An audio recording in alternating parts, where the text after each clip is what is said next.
Welcome friend to my YouTube channel Studify A K. आज मैं आपको बताने वाला हूँ इलेक्ट्रोकेमिस्ट्री। आज हम लोग इलेक्ट्रोकेमिस्ट्री में जितने भी हमारे न्यूमेरिकल्स हैं और एक्सरसाइज क्वेश्चंस की हम बात करने वाले हैं। एक्सरसाइज जितने भी क्वेश्चन हैं वो सब हम लोग सॉल्व करेंगे वन बाय वन करके, ठीक है। सो आपको कंसेप्ट पता होने चाहिए इलेक्ट्रोकेमिस्ट्री के। Okay, so let's start from question number 3.1।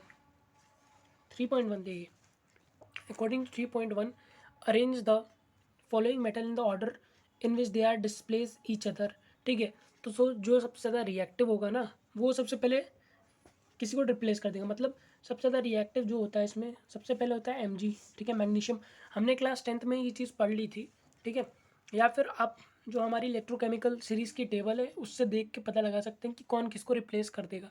फिलहाल इसका क्वेश्चन है Mg सबसे ज़्यादा रिएक्टिव होता है, उसके बाद एलुमिनियम होता है, उसके बाद आपका जिंक की नंबर बारी आती है, उसके बाद हमारा आयरन होता है Fe, and then after copper. Copper हमारा लास्ट में होता है, ठीक है। अब सेकंड वाला क्वेश्चन करते हैं। Now given 3.2 given the standard electrode potential हमारे दे रखे हैं, ठीक है। अब standard electrode potential bye convention, एक बात याद रखना, जो हम लोग SI अकॉर्डिंग टू SI की बात करें ना, मतलब standard international unit of standards units, वो सब की बात करें, जो स्टैंडर्ड हम लोग लेते हैं अकॉर्डिंग टू IUPAC, हम लोग लेते हैं, क्या लेते हैं हम लोग, रिडक्शन पोटेंशियल लेते हैं, ठीक है। Reduction, we always take reduction potential. अब इसमें पूछा है arrange this metal in the order of reducing power, ठीक है। तो मैं आपको बता दूं कि रिड्यूसिंग पावर जो होती है, रिड्यूसिंग पावर, रिड्यूसिंग जो हमारी रिड्यूसिंग पावर होती है ना वो डायरेक्टली प्रोपोर्शनल होती है, या कह लो रिड्यूसिंग पावर डायरेक्टली प्रोपोर्शनल होती है नेगेटिव रिडक्शन पोटेंशियल की, ठीक है। रिड्यूसिंग पावर बहुत ज़्यादा होगी, किसकी ज़्यादा होगी, जिसका रिड्यूसिंग पावर उसका ज़्यादा होगा जिसका नेगेटिव रिडक्शन या स्टैंडर्ड इलेक्ट्रोड पोटेंशियल सेम चीज़ है, ठीक है, दोनों ही सेम चीज़ है।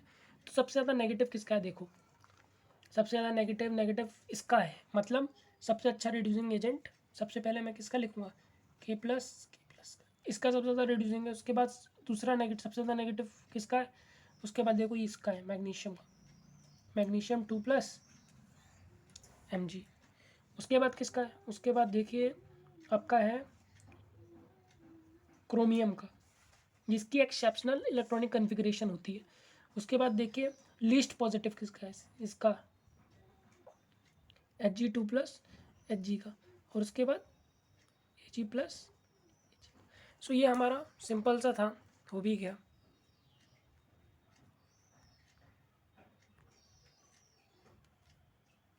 तो ये हमारा हो भी गया। हम देखते हैं ये नाउ 3.3 में depict the galvanic cell, depict the galvanic, ये हमारा क्वेश्चन है 3.3। Depict the galvanic cell in which reaction, एक रिएक्शन दे रखी है हमें, सेल रिएक्शन दे रखी है। Further show which of the electrode is negatively charge and the carrier of the current, ठीक है, कौन कैरियर ऑफ करंट है और इंडिविजुअल रिएक्शन एट इलेक्ट्रोड। तो ये बहुत ही ईजी क्वेश्चन है। सो फर्स्ट ऑफ ऑल मैं लिख लेता हूँ कि व्हाट इज़ द 3.3 में हमें क्वेश्चन क्या दे रखा है। बेसिकली हमें एक रिएक्शन दे रखी है zinc solid plus 2Hg+ aqueous, वो दे रहा है जिंक 2+ एक्वस +2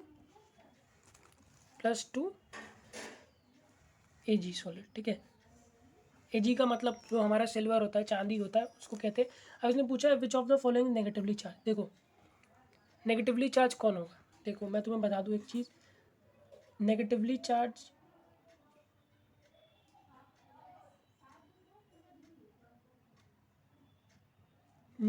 चार्ज कौन होता है ये बताओ। एनोड होता है हमारा, क्या होता है, एनोड। और एनोड पे एनोड होता है हमारा नेगेटिवली चार्ज, क्या होता है हमारा नेगेटिवली चार्ज होता है एनोड, ठीक है। मैं सेल की बात कर रहा हूँ, किसकी बात कर रहा हूँ, सेल, गैल्वेनिक सेल की, ठीक है। सेल में भी गैल्वेनिक सेल की बात करो, बेसिकली सारे ही सेल में ऐसा ही होता है नेगेटिवली चार्ज। अभी हमें पता कैसे चलेगा कि कौन मतलब हो रहा है। अब यहाँ से देखो किसका रिडक्शन हो रहा है, जिंक का रिडक्शन हो रहा है, किसका रिडक्शन हो रहा है, जिंक का रिडक्शन हो रहा है, तो मतलब जिंक है हमारा, जिंक पे हो रहा है वो नेगेटिवली चार्ज है, जिंक हमारा क्या है, नेगेटिवली चार्ज। अब सेकंड पूछा है कि कौन है हमारा, करंट कहाँ से कहाँ फ्लो करेगा। देखो करंट कहाँ से कहाँ तक, ये नेगेटिवली चार्ज है, तो इलेक्ट्रॉन्स जो होंगे जिंक से, ये नेगेटिवली चार्ज है, तो इलेक्ट्रॉन जो होंगे जिंक से कहाँ भागेंगे, सिल्वर की तरफ। अब करंट क्या होता है, करंट एक रेजिस्टिंग फोर्स है against the flow of electrons, तो करंट की डायरेक्शन कहाँ होगी, एजी से जिंक। तो करंट लिख देता हूँ मैं यहाँ पे, that current will flow from AG मतलब सिल्वर टू जिंक, कहाँ पे, इन एक्सटर्नल सर्किट, कहाँ पे, external circuit. What is meaning bye, क्या मतलब होता है एक्सटर्नल सर्किट। देखिए ये हमारा जिंक इलेक्ट्रोड है मान लेते हैं, ठीक है, जिंक है और ये सिल्वर है। अब ये होते तो सॉल्यूशन में है ना, और ये फिर बाहर से इस तरीके से कनेक्टेड रहते। तो मैं इस एक्सटर्नल सर्किट की बात कर रहा हूँ, यहाँ पे जो करंट होगा इस तरीके से जाएगा। Okay, this is how the current is going to flow. Now the third question ये है कि अब मुझे इंडिविजुअल रिएक्शन बताइए, ठीक है। तो एट अनोड, आप अनोड के लिए कैसे पता लगाएंगे कौन सा किस पे हो रहा है, तो आप एक ट्रिक याद कर लीजिए, लोन। क्या याद कर लीजिए, लोन। लोन क्या होता है, ये लोन आप याद रखिए कि लोन इलेक्ट्रोकेमिस्ट्री में लोन बहुत इंपॉर्टेंट है। लोन मतलब है लेफ्ट ऑक्सीडेशन एनोड, ठीक है, ये बात याद रख लीजिए। लेफ्ट ऑक्सीडेशन एनोड, एन का कुछ मतलब नहीं है। तो देखिए जो लेफ्ट में होता है ना वो बेसिकली एनोड होता है इलेक्ट्रोकेमिस्ट्री में। लेफ्ट में यूजली एनोड, हमेशा ही एनोड होता है, और एनोड पे क्या होता है, ऑक्सीडेशन होता है। और एनोड पे क्या होता है, ऑक्सीडेशन। फिर कैथोड पे क्या होगा, ऑटोमेटिक रिडक्शन होगा। तो एट एनोड की जो रिएक्शन है वहाँ पे क्या हो रहा है, ऑक्सीडेशन हो रहा है, मतलब जिंक सॉलिड से 2 इलेक्ट्रॉन दिए, ये किसकी हो गई, एनोड की। और कैथोड पे क्या होगा, देखो पता कैसे चलेगा कि तुम्हारा ऑक्सीडेशन हो रखी। देखो यहाँ पे ये अपने नेटिव स्टेट है, नेटिव स्टेट में, तो नेटिव स्टेट में हमारा ऑक्सीडेशन नंबर 0 होता है, और यहाँ पे +2, तो 0 से +2 जा रहा है तो प्लस हो रहा है, तो इस वजह से यहाँ पे ऑक्सीडेशन हो रहा है। या उससे अगर दूसरी तरीके से समझना चाहें तो गेन ऑफ इलेक्ट्रॉन जो होता है हमारा, गेन ऑफ इलेक्ट्रॉन, उसे हम रिडक्शन कहते हैं, और हमारा लॉस ऑफ इलेक्ट्रॉन ऑक्सीडेशन कहलाता है, ठीक है। अब यहाँ पे Ag+, यहाँ पे इलेक्ट्रॉन भी जाएगा, इलेक्ट्रॉन रिलीज करेगा, और ये Ag सॉलिड बन जाएगा इस तरीके से, ठीक है। सो यहीं पे हमारा ये भी पार्ट खत्म हो गया। अब हम बढ़ते हैं 3.4 की तरफ। 3.4 क्या कह रहा है ये भी देख लेते हैं।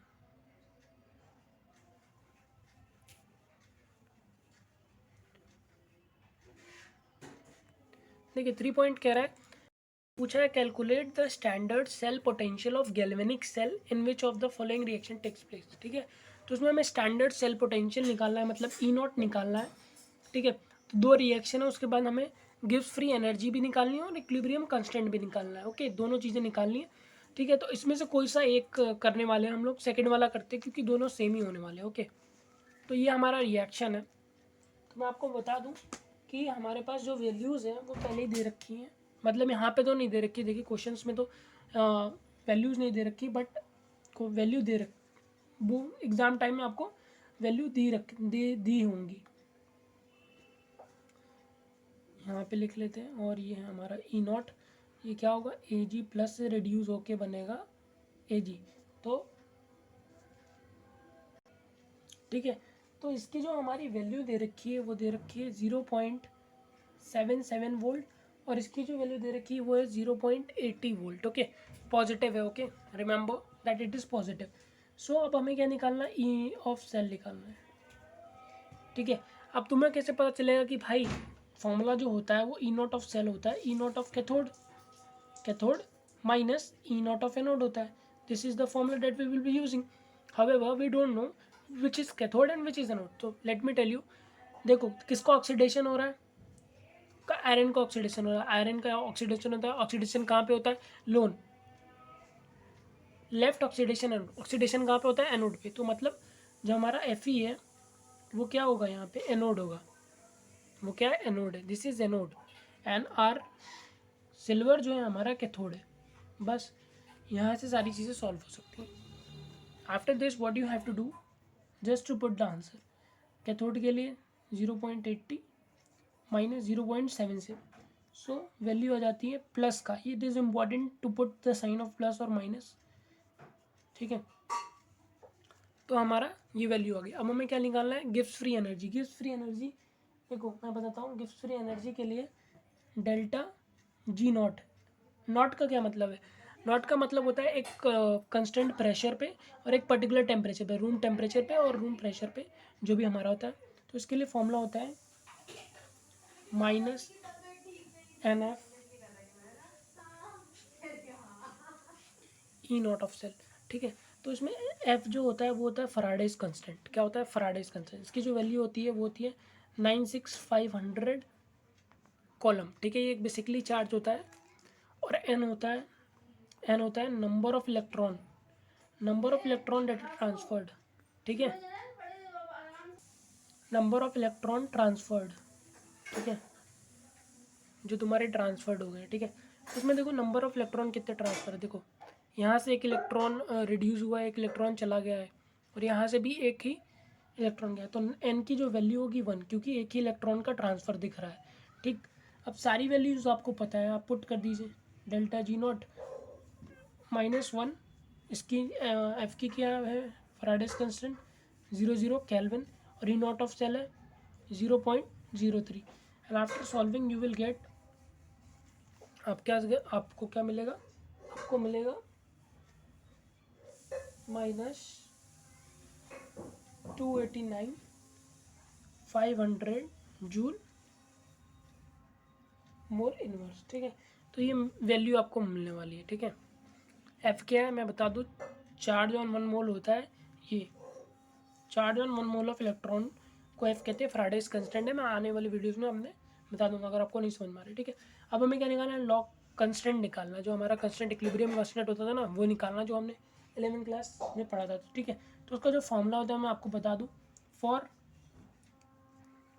298 केल्विन, वो 298 केल्विन, ठीक है। ये हमारा रूम टेम्परेचर होता है बेसिकली, और से हम लोग यूज़ होने, उसमें होता है लॉग के सी एन, हमें पता है एन क्या है, नंबर ऑफ इलेक्ट्रॉन ट्रांसफर्ड, जो भी तुम्हारे इलेक्ट्रॉन यहाँ से यहाँ ट्रांसफ़र हो रहे हैं ना। जैसे अगर मान लो दोनों में ही मैं बता दूँ, दोनों में जैसे यहाँ पे +2 से +3, मतलब एक का डिफरेंस, यहाँ पे +1 से लेकर कितना का डिफरेंस, 1 का डिफरेंस, +1 से 0 हो गया, तो मतलब 1 का ही डिफरेंस है, तो इसलिए यहाँ पे 1 0.059, ठीक है। ये ये हमारा होता है formula basically for finding log K C. And now what we have to do, we just need to पूरी वैल्यू पुट कर दो, 1 इंटू 0.03 हमने पहले निकाल लिया, and 0.059, and after doing this 0.508 आ जाएगा, ठीक है। अब सुनो, के सी आप लोगे एंटी लॉग, क्या लोगे, एंटी लॉग ऑफ 0.50। अब आपको एंटी लॉग लगाना आना चाहिए, ठीक है। मुझे तो आता है, अगर आप चाहें तो मैं इसके ऊपर भी एक अच्छा सा वीडियो बना सकता हूँ, anti log, how to solve the anti log, because this is important, ठीक है। पर मैंने पहले ये वैल्यू निकाल के रख ली है, इसकी आएगी 3.22, ठीक है। If you really want to learn how to find anti log log, then please write on comment section, I will do it, ठीक है। तो हमने 3.4 कंप्लीट कर लिया। जो हमारा सेकंड क्वेश्चन हमने ट्राई करा था, फर्स्ट क्वेश्चन डिट्टो इसी की तरह है, तो हम लोग अब बढ़ेंगे 3.5। तो यहाँ पे हम लोग नस्ट इक्वेशन की बात करेंगे, write the Nernst equation and EMF of the cell है 298 केल्विन, ठीक है। तो हमें ईएमएफ भी निकालना है और नस्ट इक्वेशन भी निकालना है। अब बेसिकली देखें ना तो सभी सेम ही है, सभी क्या है, सेम है। तो हम लोग कुछ ही क्वेश्चन ट्राई करेंगे इसके। सो हम लोग फर्स्ट वन वाला करने वाले हैं, ठीक है। सबसे पहला काम क्या करना है, देखो इसमें हमें ये दो कुछ चीज़ें मिसिंग है। मिसिंग के मतलब यहाँ पे हम पीछे बुक से देख के निकाल सकते हैं, और हमें एग्ज़ाम में ये चीज़ें दे रखी होंगी। क्या दे रखा होगा मैं बता दूँ आपको, हमें दे रखा होगा E0 Mg2+, इसका रिडक्शन पोटेंशियल हमें पहले से ही दे रखा होगा, ये होता है -2.7। ये मैं बुक से बता रहा हूँ आपको, क्योंकि बुक में तो हमें दे रखा है, डेट्स वाई यहाँ पे हमें नहीं दे रखा है। और कॉपर का जो होता है वो होता है 2+ से रिड्यूस होता है, तो बन जाता है 0.34 वोल्ट पॉजिटिव का, ठीक है। ये पॉजिटिव का, दिस इज ऑफ नेगेटिव, ठीक है। नाउ लेट इसमें सबसे इम्पॉर्टेंट स्टेप नर्स्ट इक्वेशन में लिखने के सबसे ज़्यादा इम्पॉर्टेंट स्टेप होती है ना, वो होती है कि आप कैसे रिएक्शन को लिखते हो। देखो आपको सेल रिएक्शन लिखनी आनी चाहिए, ठीक है। देखो इसमें देखो रिड्यूस कौन हो रहा है, देखो ये रिड्यूस हो रहा है, ये रिड्यूस हो रहा है। देखो 2+ से 0 जा रहा है, मतलब रिडक्शन तो इसमें हो रहा है। और इस पे क्या हो रहा है, ऑक्सीडेशन हो रहा है। ऑक्सीडेशन मतलब ये Mg यहाँ पे लिखो, Mg यहाँ पे लिखो, ठीक है। ऑक्सीडेशन वाले पार्ट को ऐसे लिखो और यहाँ पे Mg2+। अब यहाँ पे इलेक्ट्रॉन में मल्टीप्लाई डिवाइड नहीं करना पड़ेगा, क्यों? क्योंकि यहाँ पे +2 कट, यहाँ पे +2 बढ़ रहा है तो यहाँ +2 घट रहा है, ठीक। Cu2+ से एक्वस, देखो ये भी एक्वस है। और जो हम कंसंट्रेशन लिखने वाले अपनी नर्स्ट इक्वेशन में ना, वो सिर्फ डिफाइंड है एक्वस के लिए, ठीक है। एक्वस या वाटर या गैसेस के लिए, सॉलिड के लिए यूनिटी लेते हैं, यूनिटी बोले तो 1। और ये हमारा बन गया मैग्नीशियम सॉलिड, वो Mg2+ तो बन गया copper, copper copper solid. So this is how you have to write the whole reaction. अब देखो नर्स्ट इक्वेशन क्या है,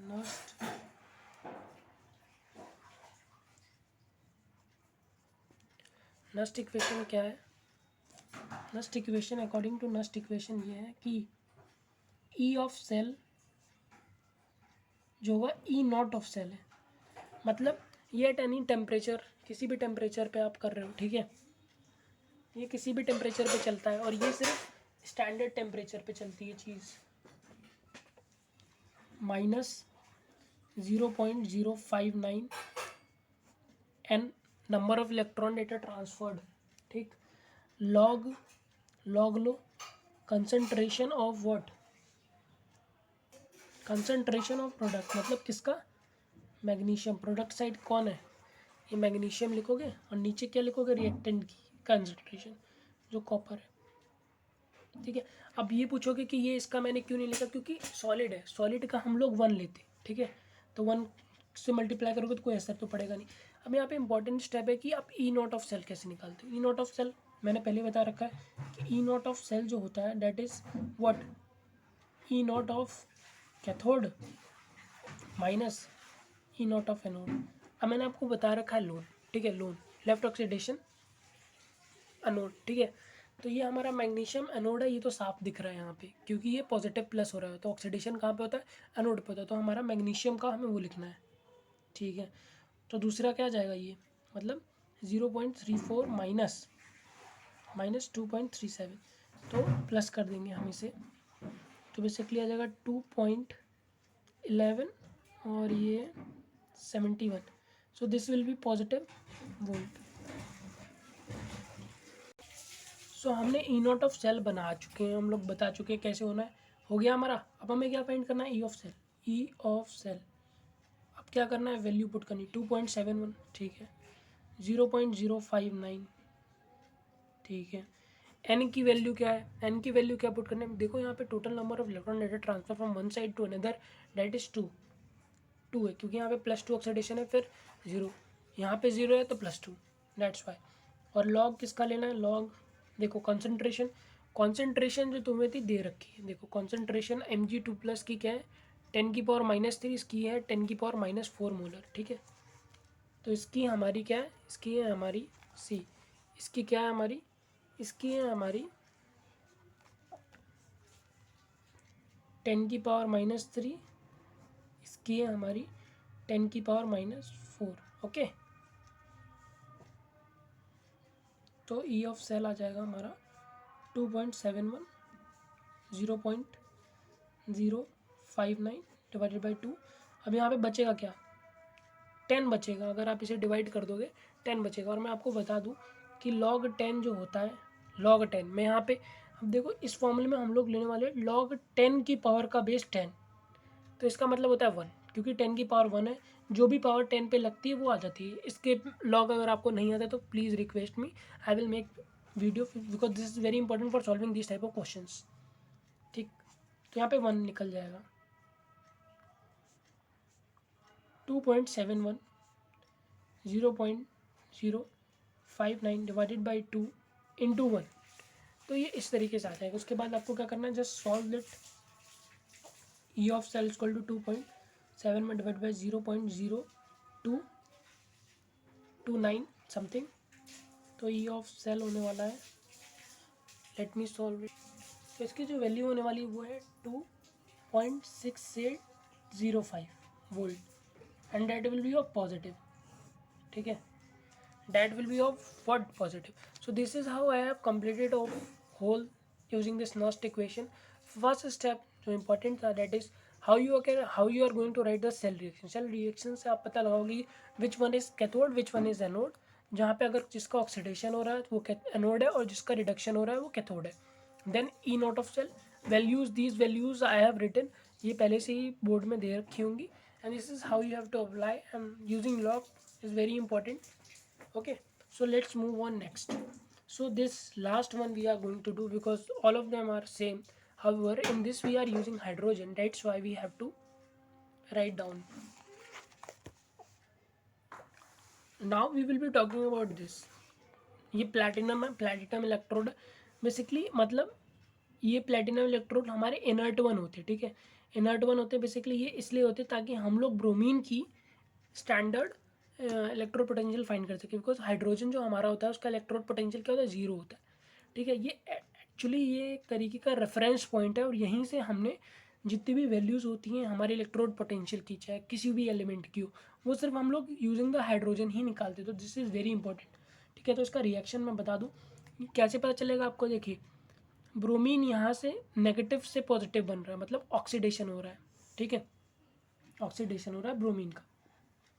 Br negative will give what, Br2 liquid है तो it will be like taking bath, and और hydrogen का reduction हो रहा है, ठीक है, H प्लस से बनेगा H2.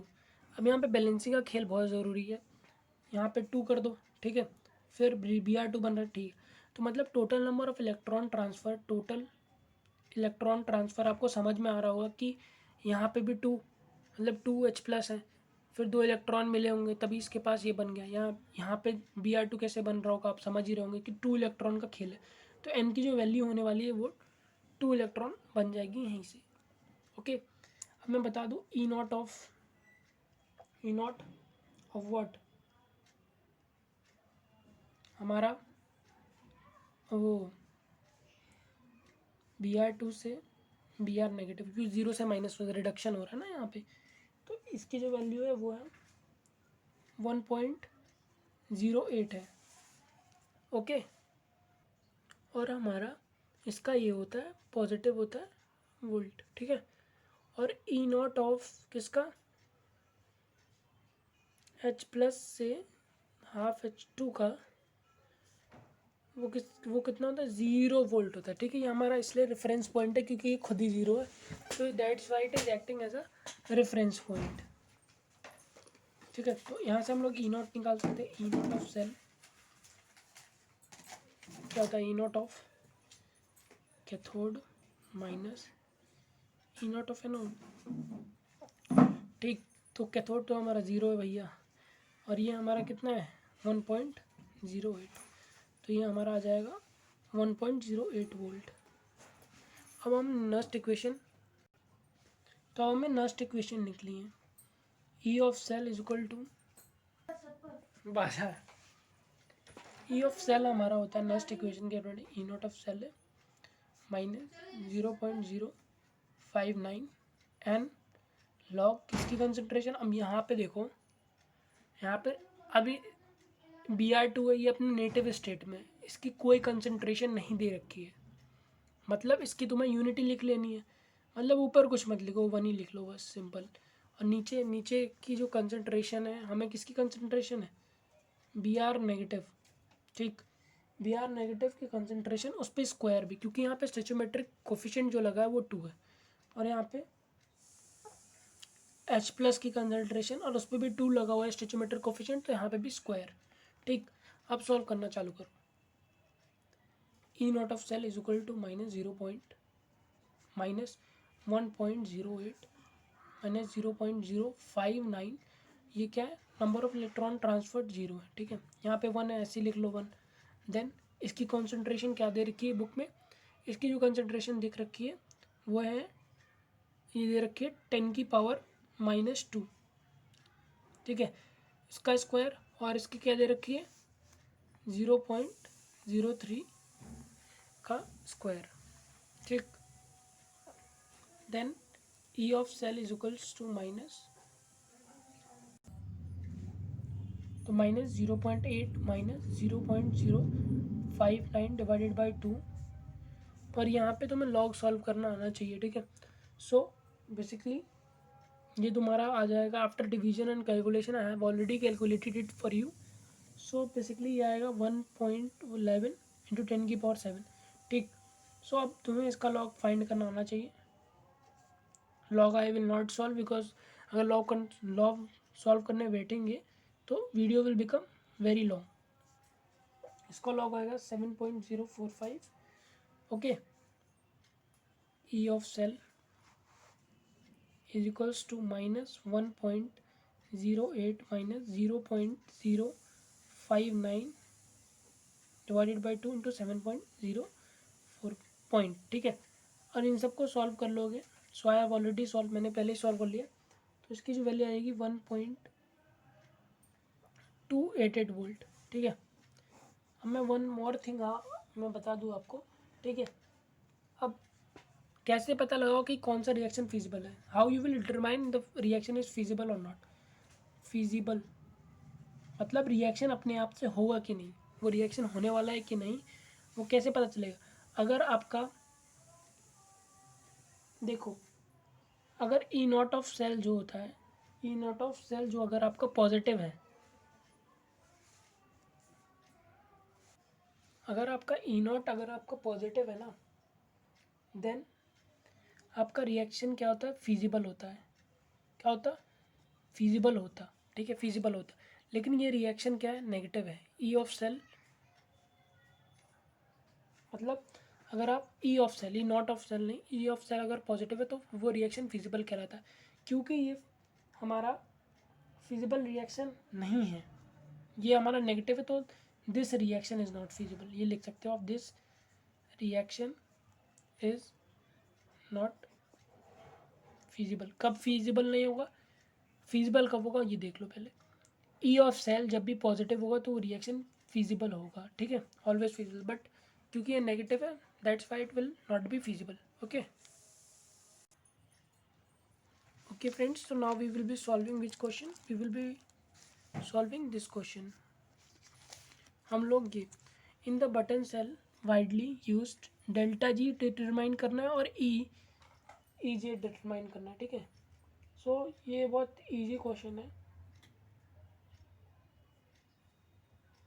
ठीक, ई नॉट ऑफ सेल इस्तेमाल करना और डेल्टा जी इस्तेमाल करना। तो बेसिकली ये हमें एग्जाम में दे रखा होगा कि ये वाला देखो ऑक्सीडाइज हो रहा है, मतलब ये एनोड है, और Ag2 Ag बन रहा है। ठीक है, तो यहाँ पे +2 ऑक्सीडेशन स्टेट है और यहाँ पे 0 ऑक्सीडे, ये तो पड़ा होगा ना।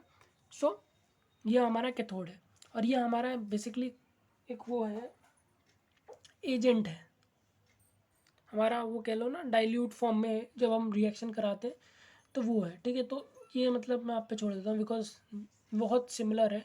डेल्टा जी निकालना है जो हमने सेकंड को वो थर्ड क्वेश्चन में करा था। ओके, तो हम लोग 3.7, ये तो क्वेश्चन ही नहीं है।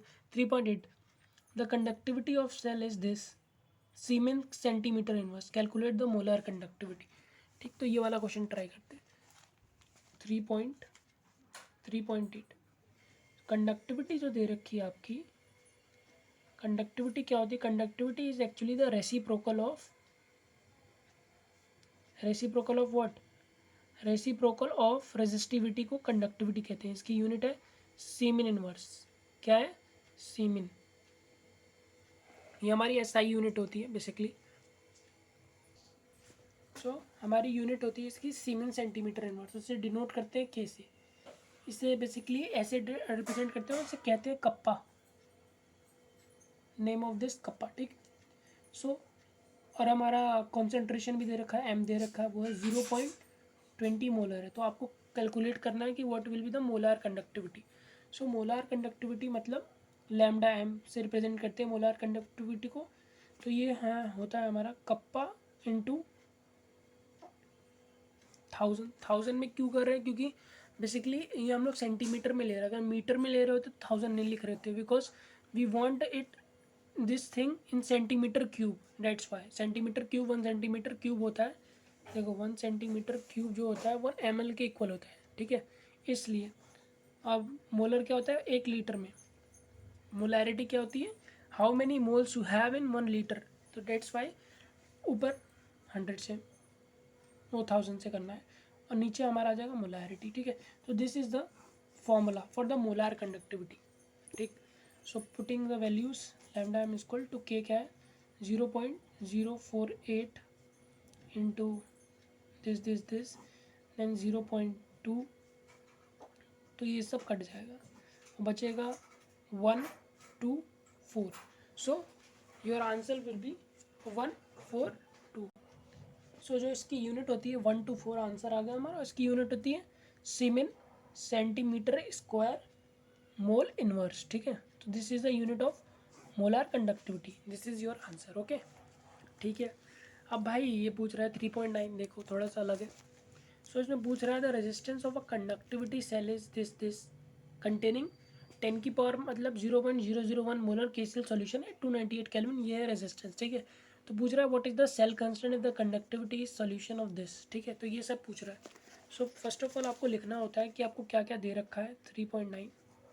सो first you need to tell क्या क्या दे रखा है। देखो सबसे पहले कंडक्टिविटी मतलब कप्पा 0.146 इंटू 10 की पावर -3 सीमेन सेंटीमीटर इनवर्स।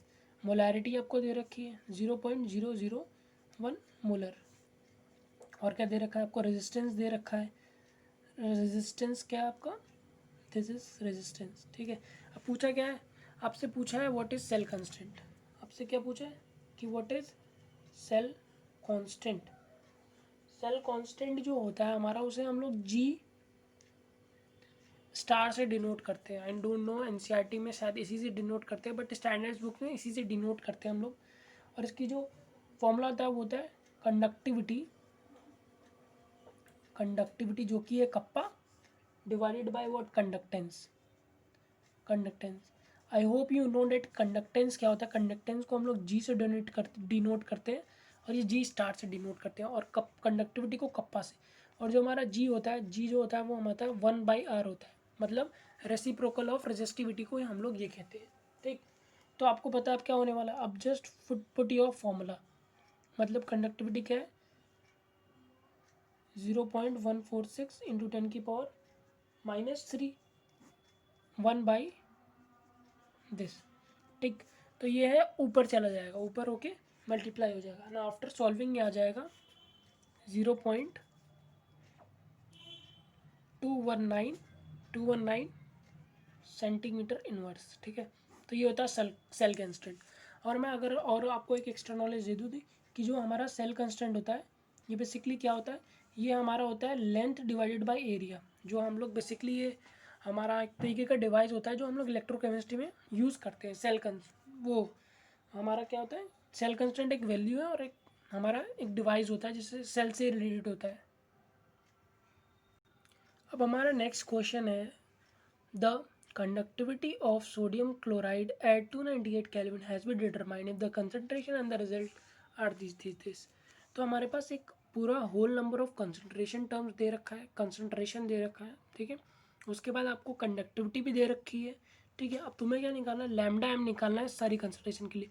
तो पिछले क्वेश्चन में हमने यही, पिछले क्वेश्चन में हमने क्या करा था, लैम्डा एम मतलब लैम्डा एम क्या है हमारा मोलार कंडक्टिविटी तो निकाला था, वो बहुत इजी था, फॉर्मूला बेस्ड है, ठीक है।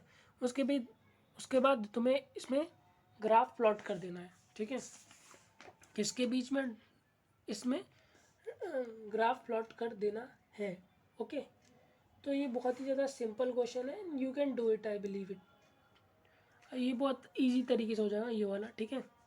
ये इजी तरीके से हो जाएगा, बट अगर फिर भी, ठीक है, तो बहुत इजी तरीके से हो जाएगा। मैं आपको बता दूं, फिर से आपको बता दूं कि जो हमारा लैम्डा एम होता है जिसे हम मोलार कंडक्टिविटी कहते हैं, उसका जो फॉर्मूला होता है कप्पा कंडक्टिविटी इंटू 1000 होगा यहाँ पे डिवाइडेड बाय जो भी आपकी मोलारिटी, ठीक है।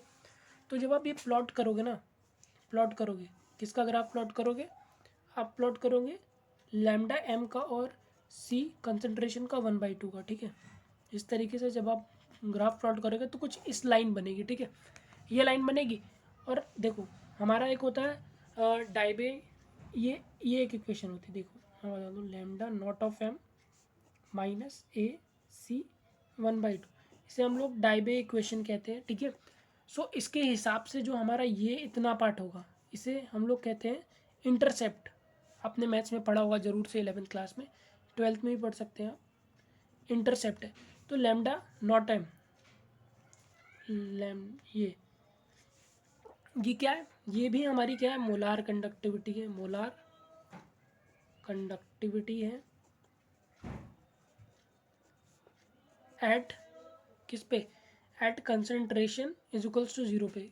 जीरो, जब कंसंट्रेशन 0 हो जाएगी ना तो तब मोलार कंडक्टिविटी। तो इस तरीके से आप इजीली फाइंड कर सकते हैं। Okay, now we have to find 10 कर लिया, अब 11 करते हैं। Conductivity of this acetic acid is this, calculate molar conductivity. ठीक है, पहला काम कर लेते हैं, सिंपल है। देखो इन्होंने बोला कि कप्पा दे रखा है, मतलब कप्पा बोले जो कंडक्टिविटी वो है 0.00, ठीक है, 241 मोलर एसिटिक एसिड है। और कंडक्टिविटी, ओ सॉरी, ये तो मोलैरिटी दे रखी है, ये मोलैरिटी है। और जो आपकी कंडक्टिविटी दे रखी है वो है 7.896 इंटू 10⁵ सीमेन सेंटीमीटर इनवर्स। अब देखो आपको सेंटीमीटर इनवर्स दे रखा है तो आप समझ जाओ कि 1000 से मल्टीप्लाई होना ही होना है। लैम्डा एम फाइंड कर लो ऐसे, कैसे, कप्पा इंटू 1000 बटे, ये फॉर्मूला लगा दो, सिंपली आंसर आ जाएगा आपको, कोई दिक्कत नहीं। अब पूछ रहा है lambda naught M for acetic acid is this, what is the dissociation constant. आपको दे रखा है कि लैम्डा नॉट एम जो है हमारा 390.5 siemens centimetre square mole inverse. Lambda देखो, लैम्डा नॉट ऑफ एम होता है molar conductivity at infinite dilution. So molar conductivity होता है lambda naught of molar conductivity at infinite dilution की बात हो रही है यहाँ पे। ओके, तो इनफाइनाइट डाइल्यूशन पे कितना हुआ, ठीक। तो लैम्डा के निकाल लेते, लैम्डा वो लैम्डा एम निकाल लेते पहले। कप्पा क्या है तुम्हारा, ये वैल्यू पुट करो, ये वैल्यू पुट करो। तो ये सब वैल्यू मैंने आपके लिए पहले से निकाल रखी है, क्या करना है, बस ये वैल्यू पुट करनी है, लैम्डा एम आपका आ जाएगा, ठीक है। सो पुट करोगे ये सब वैल्यू, जैसे all the values if you put, so मैंने पहले निकाल लिया, तो ये आता है 32.76 सीमेन सेंटीमीटर स्क्वायर आ जाएगा, मोल इनवर्स आ जाएगा, ठीक है। अब ये आ गया। अब सेकंड पार्ट करते हैं क्वेश्चन का। अब देखो जो हमारा डिसोसिएशन कंस्टेंट होता है वो रेट, डिग्री ऑफ डिसोसिएशन, इसे क्या कहते हैं, डीओडी। इसे क्या कहते हैं, डीओडी। डीओडी बोले तो डिग्री ऑफ डिसोसिएशन। अल्फा क्या है हमारा, this is called degree of dissociation. अगर वीडियो पसंद आ रही हो ना तो लाइक शेयर सब्सक्राइब ज़रूर करें, ठीक है। ऐसे वीडियो और देखने के लिए बने रहे मेरे चैनल पे। सो ये आ गया। तो अल्फ़ा जो होता है ना, फॉर्मूला के अकॉर्डिंग एनसीईआरटी में भी ये फॉर्मूला अच्छी तरीके से दे रखा है। तो ये होता है, ये होता है मतलब देखो, molar conductivity at any concentration, molar conductivity at infinite dilution, ठीक है। तो दोनों को डिवाइड कर दो, 32.76 आ रहा है और ये दे रखा है तुम्हें 390.5, तो ये तुम्हारा आ जाएगा 8.39 इंटू 10⁻²। ये अल्फ़ा आ जाएगा, ये तुम्हारा क्या आ जाएगा, ये तुम्हारा अल्फ़ा आ जाएगा। बट हमसे क्या पूछा, डिसोसिएशन कांस्टेंट पूछा। डिसोसिएशन कांस्टेंट क्या होता है, ठीक है। और इस रिएक्शन के लिए हमने पढ़ा था कि वो क्या होता है, C alpha square 1 minus alpha square. Equilibrium में आपने पढ़ा होगा ये फॉर्मूला, ये अभी भी आप पढ़ सकते हैं, आप याद कर ले।